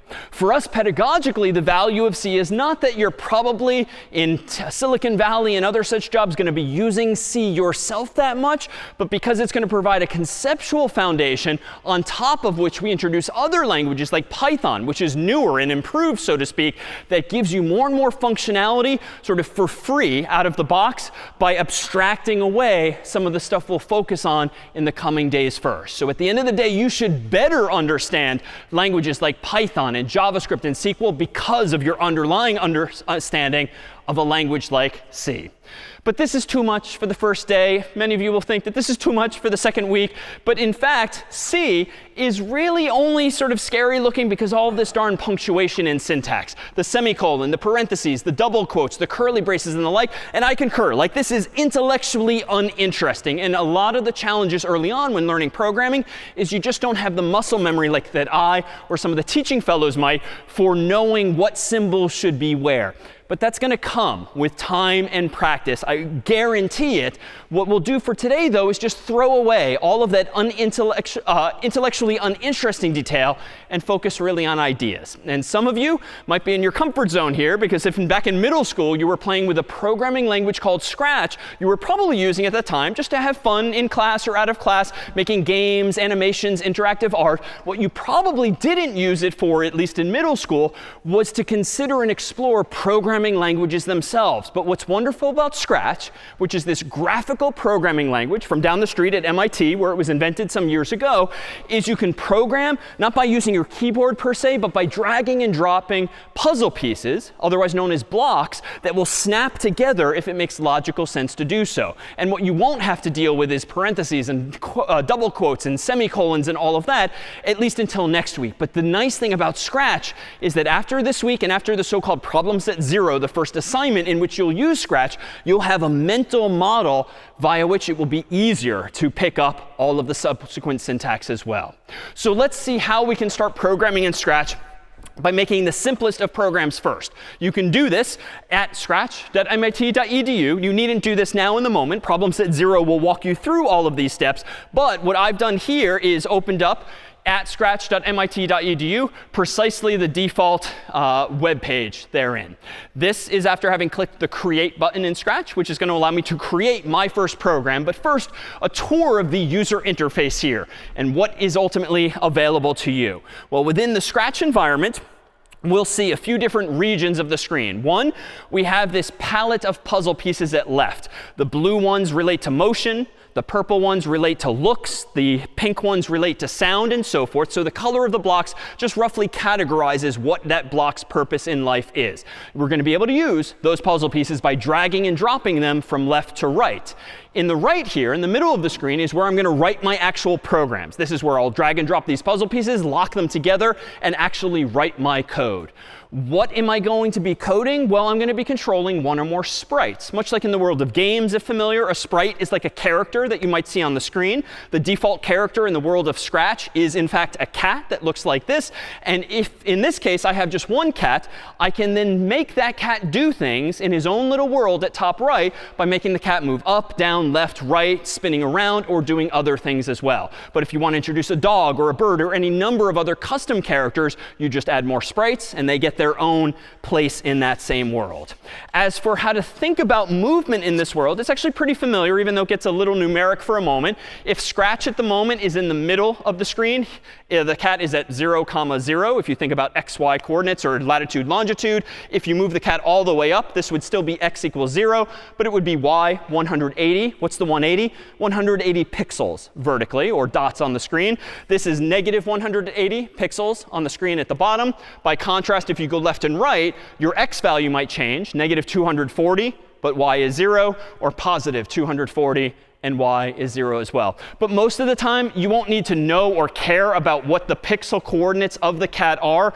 All you're generally going to care about as the programmer, most likely, is do you want the cat to go relatively up, down, left, or right? And let MIT figure out the mathematics of moving this thing around in most cases. All right, so let's go ahead and introduce the first of these programs by doing something quite simple, as we did in C there, but a little more simply by writing code as follows. I'm going to go back to scratch.mit.edu. I've already clicked, per before, the Create button. And if I click on the yellow category of blocks here at left, and I'll zoom in, we'll see a whole bunch of yellow puzzle pieces. And probably the most common one you will use to write code in Scratch for just this first week is literally when green flag clicked. Why? Well, if we go back over to the cat's world at top right, notice that above the cat's rectangular world, there's not only a green flag for starting, there's a red stop sign for stopping as well. So let's do this. Let me go ahead and click and drag when green flag clicked anywhere into the middle and let go. And now I'm going to go to looks. And it looks like there's a whole bunch of purple puzzle pieces here. I'm going to choose something simple like say hello, drag it. And notice if I get just close enough, it's going to want to magnetically snap together. So I'll just do that. And it does its thing. The fact that there's this white oval with text means that is an input to this say puzzle piece. I can literally then change what the input is if I want to more conventionally say hello, comma, world, which in fact, according to lore, was the very first program written in C, and nowadays in most every language, including in Brian Kernighan's book. So hello world is generally the first program that most any programmer first writes. So that's it. As programs go, let me go ahead and zoom out here. Let me go over to the right and click the green flag. And somewhat excitingly, maybe underwhelmingly, we've now written a program that quite simply says hello world on the screen. Now let's make this a little more technical for just a moment. What is this here puzzle piece, as I keep calling it? It's actually a similar, it's an incarnation of one of the ideas from our pseudocode before. What did we call those actions and verbs last time in my pseudocode? Functions, that's right. So these purple puzzle pieces here are indeed functions, and some functions, as we can see, take inputs like hello, comma, world. After all, how does Scratch know what to say? You have to provide the cat with input, which is to say functions can indeed take inputs like this. In this case, one input, but we'll see opportunities for passing in more input as well. What the cat is doing, though, visually on the screen here at top right, is what's generally called a side effect. Sometimes when you call a function, it does something visually. And in this case, you're seeing literally a cartoon speech bubble, hello world. That is the side effect of this function. So if we now want to map this to our world of inputs and outputs and see where this side effect is, this is the paradigm I proposed at the start of class that is computer science in a nutshell, and will be the framework we use literally throughout the class, no matter how the languages in particular evolve. So what's the input to this particular program? Well, this white oval, hello world, is my input. The algorithm, step-by-step instructions for solving some problem, is implemented in code, this language called Scratch, by way of this purple puzzle piece. And the output of that function, given this input, is the side effect whereby the cat indeed says hello world visually on the screen in that speech bubble. So the exact same paradigm with which we began today governs how exactly this cat here works. Well, let's actually go back to this program and make it a little more interesting than that. Let me go ahead and click the red stop sign. And let me actually use a different type of puzzle piece, another function that does something a little different. First, I'm going to get rid of the say block. So I'm going to not only pull it away, I'm going to drag it over anywhere it left and just let go, and it will delete itself automatically. Or I could right-click or control-click, and from a little menu, I could also explicitly say delete. And what I'm going to do now is under sensing, which is a light blue shade of puzzle piece. There's a whole bunch here, but I'm going to focus on this one. Ask something and wait. And the default text is what's your name, and that's fine. But because it's a white oval, that input can be manually changed by me if I wanted to change the question. I'm going to drag it over here. It's going to magnetically snap together. And I'm OK with that question. But what do I want to say with the answer? Well, let's go ahead and do this. I could go to looks again. I could grab another say block, let it snap in. And I could say something like, hello, comma, David. But this is going to be the first of many bugs that I make, intentionally or otherwise. Let me click the green flag. Scratch is now, just like in a web browser, prompting me for some input here. So let me go ahead and type in my name, David, enter, and voila, like it works. Hello, David.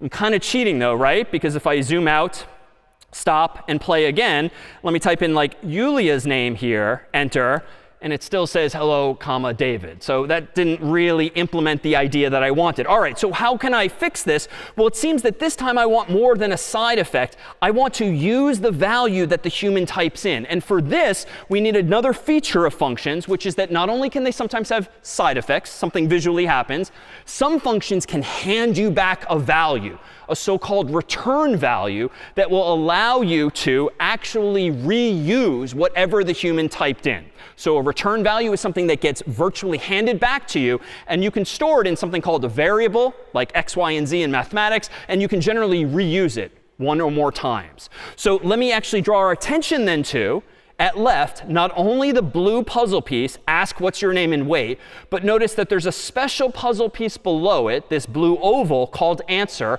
and that represents what a computer scientist would call a return value. So MIT has kind of bundled it together side by side to make clear that one of those pieces relates to the other. What it means is that I can do this. I can drag this oval and use this oval as the input to the say function. Now notice it's not the same size, but it is the right shape, so that's OK. Scratch will sort of grow or shrink things to fit properly. But this too isn't quite right. Let me go ahead and do this. Let me go ahead and stop that, click the green flag. I'll type in my name again, D-A-V-I-D, enter.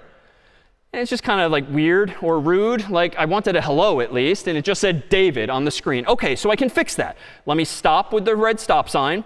Let me just separate these temporarily, and I can leave it in the middle there, but they have no logical connection temporarily. Let me go back up to looks. Let me grab a say block, a second one, and let me go ahead and say, just to be grammatical, like hello, comma, space, and then I'll reconnect this here. So at the moment, it looks like what I want. I want a hello, comma, and then the return value printed out based on whatever the human typed in. So let me zoom out. Let me click the green flag. Again, what's your name? D-A-V-I-D. And watch the cat's side effect. Enter. It's still not greeting me properly. There's no hello. And if in case it was too fast, let's do it again. Green flag, D-A-V-I-D, enter. It rudely just says my name, which is weird. What's the bug here, though? It's a little more subtle. Why? Yeah. Yeah, it's just too quickly going over the say command or the say function in this case. My Mac, your PC, your phone is just so darn fast. Both are happening, but too fast for my human eyes to even notice. So we can solve this in a number of ways. I could actually use a different puzzle piece altogether. In fact, MIT kind of anticipated this. Notice the first puzzle piece in purple is say hello for a specific number of seconds. And you can specify not just the message, but the number of seconds, ergo 2 inputs, otherwise now known as arguments to a function. An input to a function is just an argument now.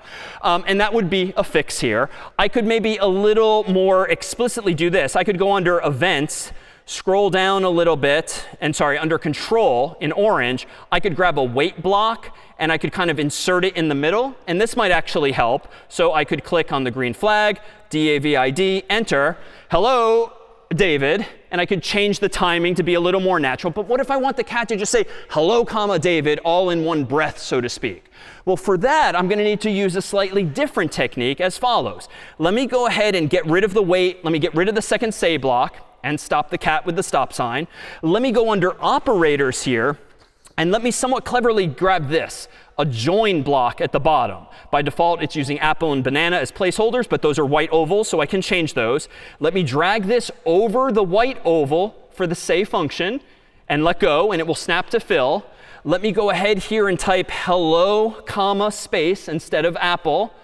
And what should I do instead of banana? Yeah, so the answer return the return value. So let me go under sensing again. Let me just drag another copy of it. And you can use these again and again and again. They don't disappear. I want to drag answer over banana so that the second input to join is actually, if you will, the output of the ask block, like that. And it snaps to fit. So now if I go ahead and click the green flag once more, DAVID, enter, now we have the sort of behavior aesthetically that I cared about. But beyond the aesthetics of this, the goal here really was to map it to, again, the same paradigm, which we'll see here. The algorithm and the output and the input for this example are as follows. The input to the say block was, quote unquote, what's your name? The function, of course, implementing that algorithm in code was the ask and wait block. The output, though, of the ask block, recall, it's not some visual side effect. It is a return value called answer, like a variable, a special variable like x, y, and z in math. But in this one, we generally in programming describe variables with actual words, not just letters. But this output of the say block, I kind of want to make room for it to pass it into the say block as a second argument. So let's do this. Let's take one step back and propose that now for the join block that I just used, it takes two inputs, hello, comma, space, and answer. The function in question is indeed the join block. The output of this had better be hello, comma, David. What do I want to do with the output of the join block? Well, let me clear the screen. Let me move this over, because now the output of the join block is going to instantly become the input to the say block, so that the output now in this multi-step process is the side effect of hello, David. So the fact that I nested these blocks on top of one another was very much deliberate. If I zoom in here, notice that hello and answer are on top of join. Join is on top of the say block. And if you think back to like high school math, this is like when you had parentheses and you had to do the things inside parentheses before the things outside parentheses. It's the same idea, but I'm just visually stacking them instead. But outputs can become inputs depending on what the function there expects. Let me pause here and see if there's any questions about not so much like what the cat is doing, but how the cat is doing this. Questions at hand. All right, well, let's make the cat more cat-like and do this. Let me throw away all the say block and just let go there. And let me introduce at bottom left a nice feature of Scratch whereby there's also these extensions that tend to use the cloud, the internet, to give you even more functionality. And in fact, I'm going to click on this extension up here, text-to-speech. And if I click on that, I suddenly get a whole new category of blocks at the bottom, text-to-speech. They happen to be green. But what's nice here is that I can actually now have the cat say something audibly. So let me drag the speak block here instead of the say block. I don't want it just say hello. Let me stop that. So let me go back under operators. Let me grab another join block because I threw the other one away. Let me change apple to hello, comma, space again. Let me go to sensing. Let me drag answer to banana again. And now let me hit the green flag. And let me type in my name, DAVID. And in a moment, I'll hit enter and hello, David. All right, it's not exactly cat-like, but it was synthesized. But it turns out under these text-to-speech blocks, there's some others. Set voice to alto, for instance, seems to be the default. But let's change this. So notice that some puzzle pieces don't just take white ovals. They might even have drop-downs. So whoever created that puzzle piece decided in advance what the available choices are for that input per the drop-down. So I'm going to change it to squeak, which sound, or actually kitten sounds even more apt. Let me zoom out, click the green flag. Type my name, DAVID, enter. Meow, meow. That's interesting. So it doesn't seem to matter what I type. So how about David Malin? Meow, meow, meow. So it seems to meow proportional to how long the phrase is that I typed in. It can get a little creepy quickly. Like if I change kitten to giant, let me go ahead and hit play, D-A-V-I-D, enter. Hello, David. So you can sort of, for very non-academic ways, like start to have fun with this, but just playing around with these various inputs and outputs. But let's actually make the cat do something more cat-like and indeed meow instead of saying any words at all. So let me throw all of that away. Let me go now under sound. Let me drag the play sound until done. And notice in the drop down here, by default, you just get the cat sound. You can record your own sounds. There's a whole library of dogs and birds and all sorts of sounds you can import into the program. I'll keep it simple with cat. And let me click the green flag. All right, so the cat meowed once. If I want the cat to meow again, I could do this. If I want the cat to meow a third time, I could again hit play. So this is kind of tedious. If to play this game, I have to keep clicking the button to keep the cat alive virtually in this way. So maybe I want this to happen again and again and again. Well, let me just do that. Let me sort of drag and drop, or I could right click or control click, and then a little menu would let me copy paste or duplicate blocks, but I'll just keep dragging and dropping. Let's do this. Cat's kind of hungry, unhappy. So this is slow things down so it's adorable again. So let me go under control. Let me grab one of those wait 1 second, and I'll plop this here. Another one, let me plop it here. Click play again. Cuter, less hungry, sure. But this program is now, I dare say, correct if my goal is to get the cat to meow 3 times. But now, even if you've never programmed before, critique this program. It is not well designed, even though it is correct. In other words, it could be better. How, might you think? Yeah. So using a loop. And why? Why are you encouraging me to use a loop, even though it works as is? Yeah, so to summarize, it's just easier to use a loop because I could specify explicitly in one place how many times I want it to loop. And moreover, frankly, any time you are copying and pasting something in code or dragging the same thing again and again, odds are you're doing something foolish. Why? Because you're repeating yourself unnecessarily. And this is a bit extreme, but suppose I want to change this program later so that the cat pauses 2 seconds in between meows. Well, obviously, I can just go in here and do 2. But what if I forget? And suppose this program isn't like 5 or 6 puzzle pieces. Suppose it's 50 or 60 or 500 or 600. Eventually, I or a colleague I'm working with is going to screw up. They're going to change a value in one place, forget to change it in another. So why are you inviting the probability of making a mistake? Just simplify things so that you only have to change inputs in one place. So how can I do this? Let me zoom out. Let me throw most of this duplication away, leaving me with just the play and the wait function. Let me now, under control as well, grab one of these. I could, for instance, repeat as follows. Let me grab a repeat. I'm going to have to kind of move these in 2 parts. So I'm going to move this down. It's too small, but it will grow to fit the right shape. Then let me reattach it up here. Let me change the default 10 to a 3. And now I think I've done exactly what you were encouraging, which is simplify. And I click play now. Meow. And yeah, so still correct, but arguably better designed as a result. I can keep things simple and change things now in just one place, and it will continue to work. But this is getting a little tedious now, I claim. Like, why am I re-implementing the idea of meowing? Like, wouldn't MIT have been better to have just implemented a meow puzzle piece for us? Because the whole thing is themed around a cat. Why is there not a meow puzzle piece? Why do I need to go through all of this complexity to build that functionality? Well, what's nice about Scratch and what's nice about programming languages in general is you can generally invent your own puzzle pieces, your own functions, and then use and reuse them. So let me go ahead and do this. I'm going to go under My Blocks in pink down here. I'm going to go ahead and click Make a Block. And I'm going to be prompted with this interface here. And I'm going to call this block literally meow, because apparently MIT forgot to implement it for us. And I'm just going to go ahead and immediately click OK. And what you'll see now is 2 things. One, on the screen, I've been given this placeholder pink piece that says define meow as follows. So anything I attach to the bottom of that define block is going to define the meaning of meowing. And at top left, notice what I have under my blocks. I now have a pink puzzle piece called meow that is a new function that will do whatever that other block of code tells the cat to do. So what do I want to do here? Well, I'm going to keep it simple for now.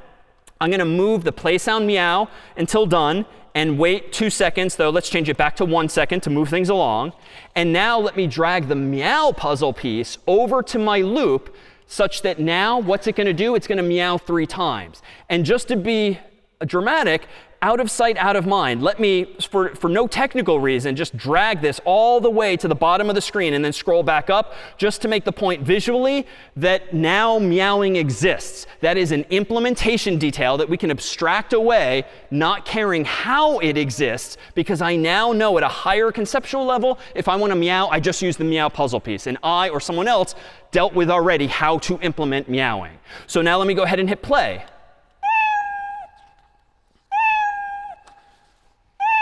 OK, so same exact code, but arguably better design because I've now given myself reusable code. So I don't have to copy paste those several blocks. I can just use meow again and again. But let's make one refinement. Let me actually scroll down to where I did, in fact, implement this. Let me control click or right click on it. And let me edit the pink block that I created a moment ago because I want to practice what I've been preaching about inputs. So I don't want this function just to be called meow. I want this function to also take an input. And just for consistency with our use of n earlier, which in computer science generally means number, let me meow n times. And just so that this puzzle piece is even more programmer friendly, let me add just a textual label that has no technical significance other than to make this function sort of read left to right in a more English friendly way. Meow n times. Let me click OK. And now notice this thing at the bottom has changed such that it's not only called meow, there's explicit mention of n, which is a circle, which is exactly the variable shape that we saw earlier when it was called answer. This is not a return value, though. This is what, again, we're going to call an argument, an input to a function. So let me do this. I'm going to move this back up to the top so I can see everything in one place. And I'm going to make one modification because my goal now is to make a new and improved version of meowing that actually takes into account how many times I want the cat to meow. So instead of using a loop in my own program under when green flag clicked, I'm going to detach this temporarily. I'm going to move this away. I'm going to move this code over here. And I'm going to reattach it here. So focusing for the moment on just the left, meow is now defined as repeating 3 times the following 2 functions, play sound and wait. But that's not quite right. I want to get rid of the 3. So what can I do? Because I created this input to the meow function myself a moment ago, I can actually drag a copy of it over right, that is change the 3 to be generally an n. So now I have a function called meow that will meow any number of times. And what's nice now is my actual program that is governed by that green flag. I can type in 3, I can type in 10, I can type in 100, and it will just work. And henceforth, I can again dramatically sort of scroll this down so we don't know or care about it anymore. Now my program is a single line whereby this notion of meowing has been abstracted away by just defining my own function or custom block. Questions then about just this idea, this principle of creating your own functions to kind of hide implementation details. Once you've solved the problem, therefore, you don't want to have to think about that same problem ever again. And that's the beauty of programming, typically. Questions on what here we just did? No? All right, well, let's do this. Let's now make this a little more interactive in code. Let me go to this green flag. Let me scroll down and just throw all of this hard work away that we have copies on the course's website of all of these programs step by step if you want to review them in slower detail. Let's do this. Under control, turns out there's other ways to loop. There's this forever block that will just do something forever. So in the forever block, there's some place for some other code. And I'm going to move to the control section here and grab one of these, if block. So one of these conditionals. Let's plug that in here. And now notice if, and then there's this sort of trapezoid-like placeholder that's going to probably fit what? The if is a conditional. Forever is a loop. Say and so forth have been functions. What was the other key term we used? So a Boolean expression. We need to put one of those yes, no, or true, false questions here. So what are those? Well, I've been using Scratch for some years, so I know under sensing there's one of these shapes here. Touching mouse pointer question mark. The question mark literally evokes the whole idea of a Boolean expression being yes, no. It's way too big to fit, but it is the right shape. So let me drag it, let go. It's going to grow to fill. And now let me go to sound. Let me grab that play sound meow until done and put it inside that conditional, such that what kind of program have I just implemented here, arguably? What will this program do when I click the green flag? Well, nothing at the moment.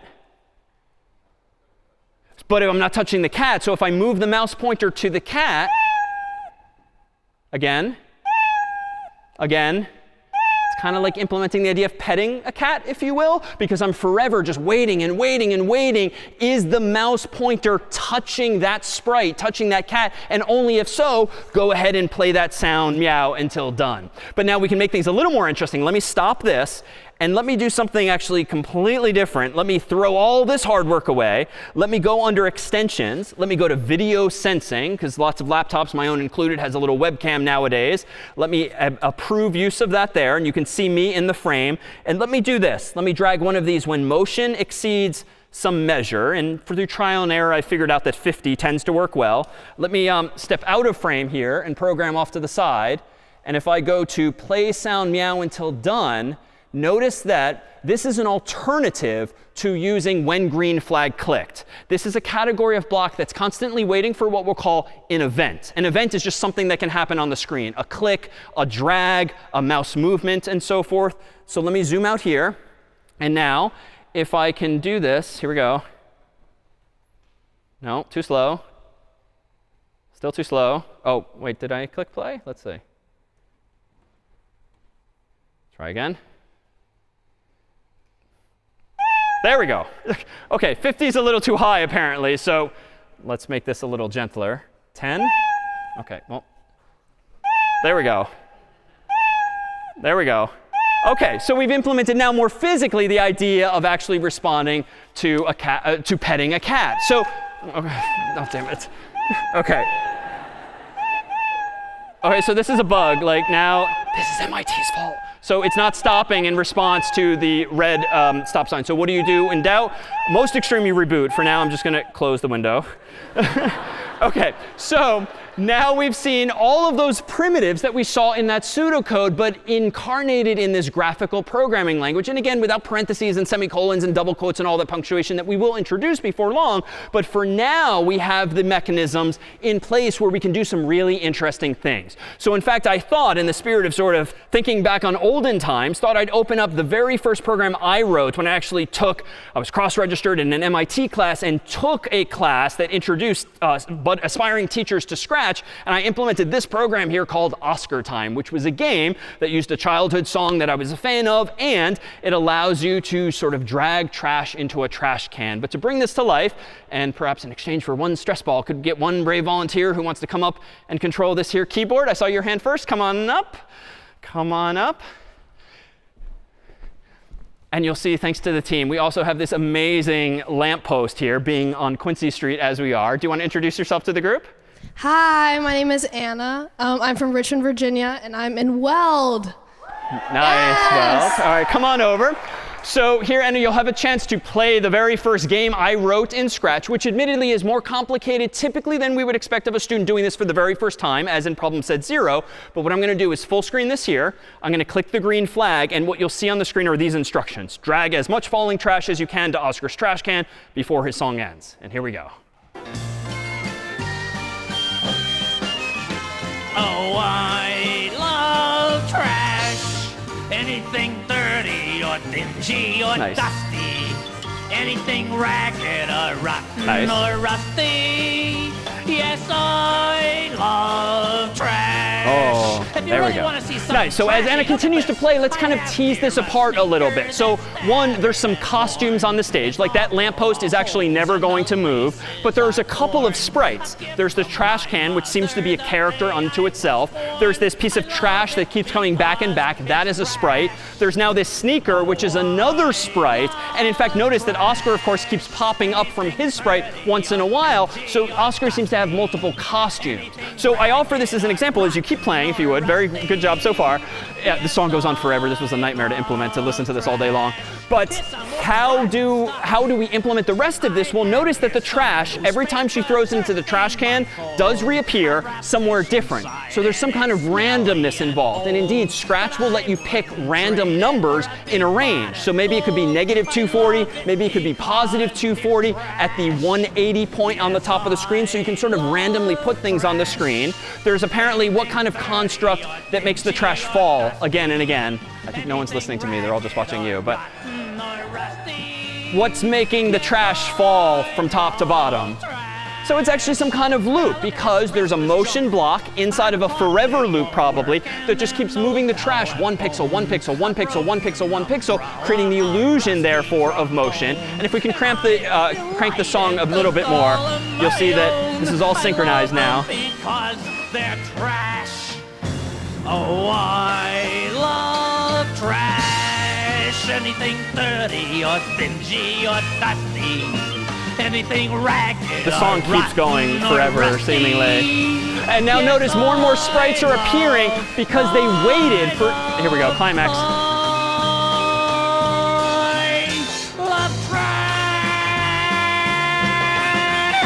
All right, a big round of applause for Hannah. Nicely done. Okay, there you go. Here you go. All right, so this is an interminable song, and indeed I spent like hours building that, and just listening to that song on loop was not the best way to program. But the goal here is to really use it as just an intellectual exercise as to how that was implemented. And we won't do the entire thing in detail, because I will say back in the day when I was younger, I didn't necessarily write the cleanest code. And in fact, if we see inside this and we poke around the bottom of the screen here, you can see all of my different sprites.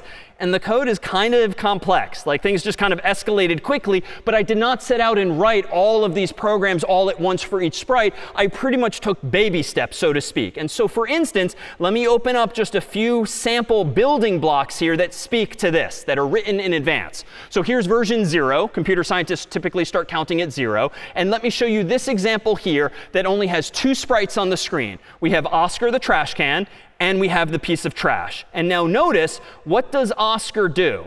Well, let me go ahead and zoom in on this script, as it's called. The program is a script. When the green flag is clicked, Oscar switches his costume to Oscar 1. That's his default costume where the lid is closed. Then Oscar does this forever. If Oscar is touching the mouse pointer, change the costume to Oscar 2. Otherwise, change it back to Oscar 1. So that whole idea of animation, where Oscar's popping in and out, is just like a quick costume change based on a loop inside of which is a conditional waiting for the cursor, like Anna did, to get near the trash can. Meanwhile, if we look at the piece of trash here, notice that the trash is actually not doing anything in this first version because I didn't even implement falling first. So let me hit the green flag. Nothing is happening in this very first version. But notice, if I click on the trash and drag, as soon as I'm touching Oscar, there comes that trash can lid. And it was just the result of making this one program respond to that input. All right, what did I do next? Well, next, after taking that single baby step, I added one other feature. Let's see inside this version 1. Again, Oscar is behaving the exact same way. But notice this time, the trash is designed to do the following. First, I'm telling the program that the drag mode is draggable. That is, I want the trash to be movable when the user clicks on it. Then I tell the piece of trash to go to a random X location. X is the horizontal, so it's going somewhere between 0 and 240, but all the way at the top of the screen, 180. Then forever, the piece of trash just changes by -1. So it just moves down and down and down. And without looking at the second script yet, let me just hit play. And notice, without even doing anything, and eventually, once there was lots of trash falling, like Anna was struggling to keep up with this, it's just moving 1 pixel at a time forever until, thankfully, MIT does stop things automatically if they hit the bottom, lest a 6-year-old get upset that all of a sudden their sprite is gone forever. So there is some special casing there. But what else is this trash doing?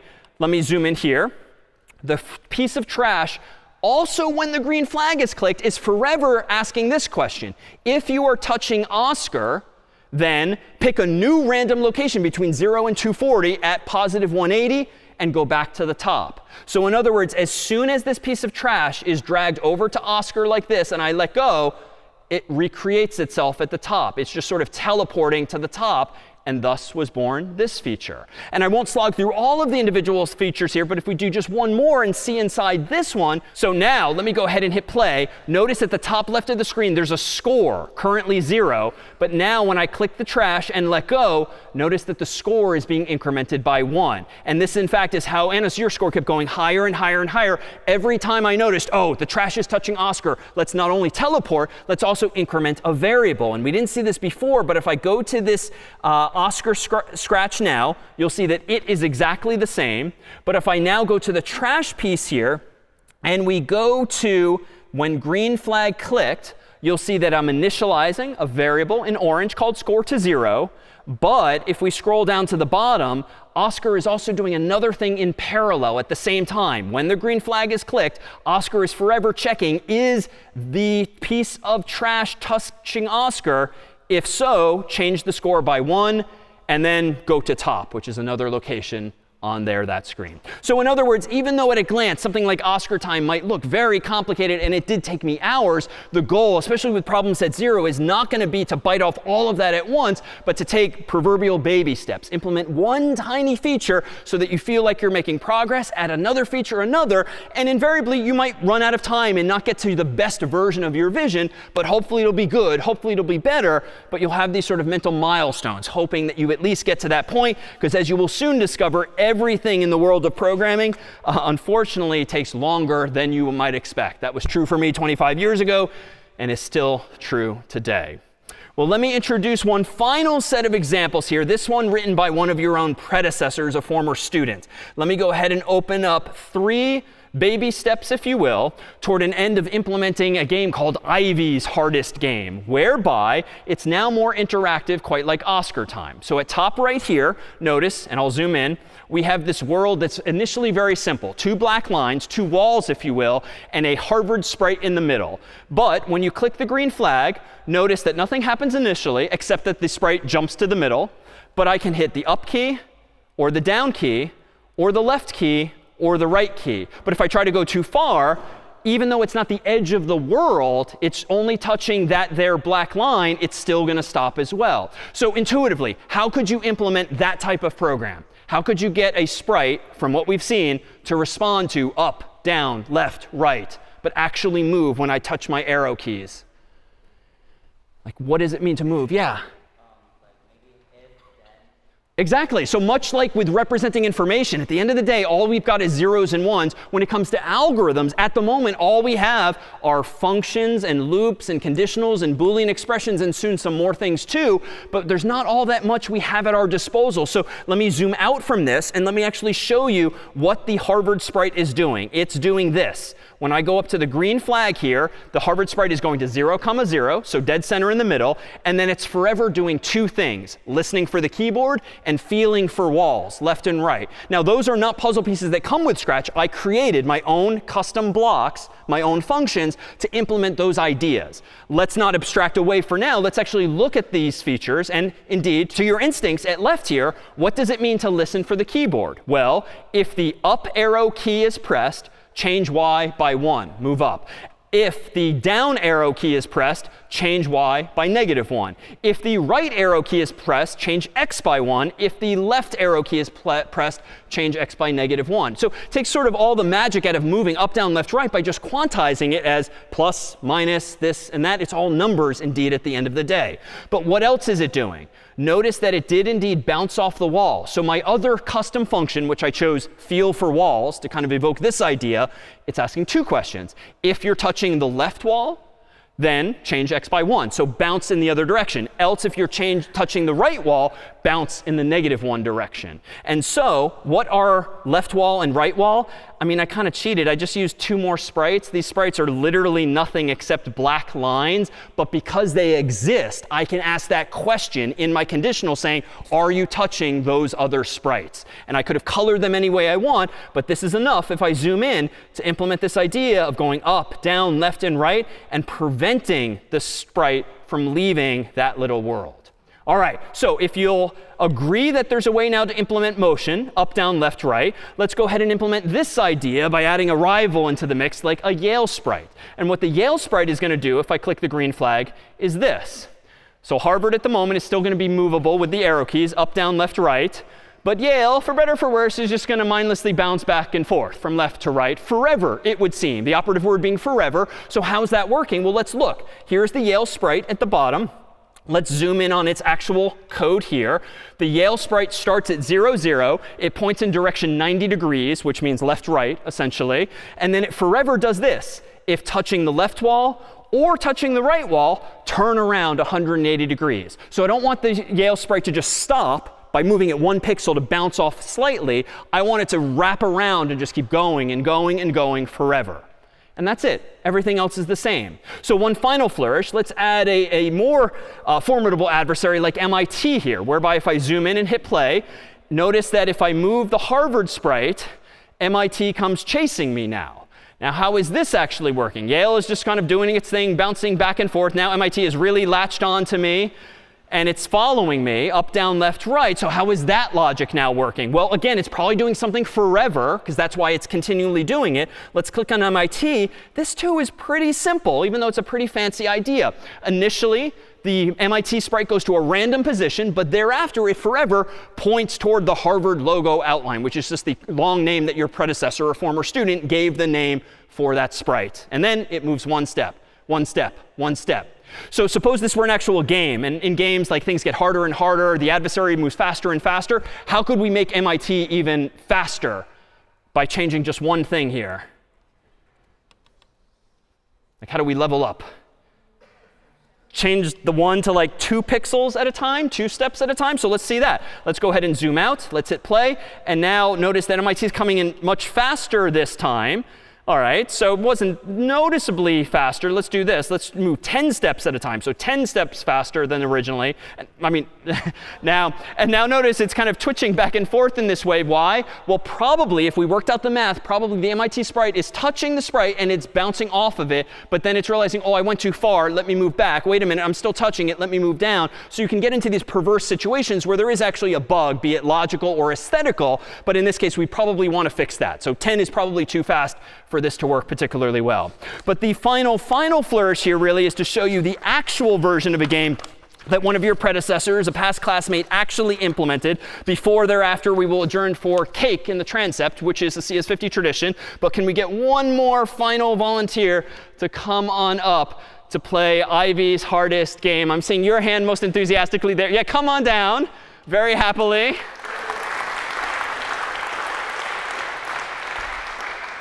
In just a moment, we will indeed adjourn, but the goal here now is going to be to navigate a maze that's a little more difficult than the last. Let's have you first, though, introduce yourselves to your classmates in front. Oh, hi, y'all. I'm Eric. I'm from Philadelphia, and I'm also from Hollis Hall. One person from Hollis. Nice. OK. Welcome. All right. So Eric, go ahead and take the keyboard here. It, too, will be all about up, down, left, right as soon as you click the green flag. And if we can crank the music. Can't touch this. So notice the black walls are a little more involved than last time. But the goal is to get to the sprite all the way at right and just touch it, at which point you move to the next level. But the next level, of course, has Yale doing its thing back and forth. But you've made it to level 3. But now there's 2 Yale. So another sprite is in the mix that's randomly moving a little different in terms of direction. 3 Yales. I told you, homeboy, can't touch Next level, MIT's in. That's how we living, and you know, can't touch this. Look at my eyes. Nice. Can't touch this. Let me bust the funky lyrics. Fresh new The walls are now gone. You got it like that, now you know you want to dance, so move. Princeton's in the mix. And get a fire girl and catch this beat while it's rolling. Hold on, pump a little bit and let the noise go on like that. Like that. Hold on a minute, just Nice. 2 Princetons.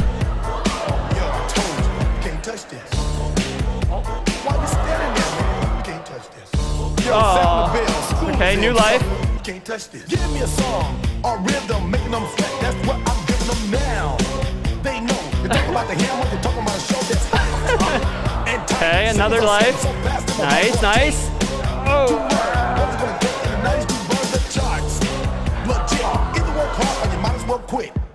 Nice. Second to last level. 3 Princetons.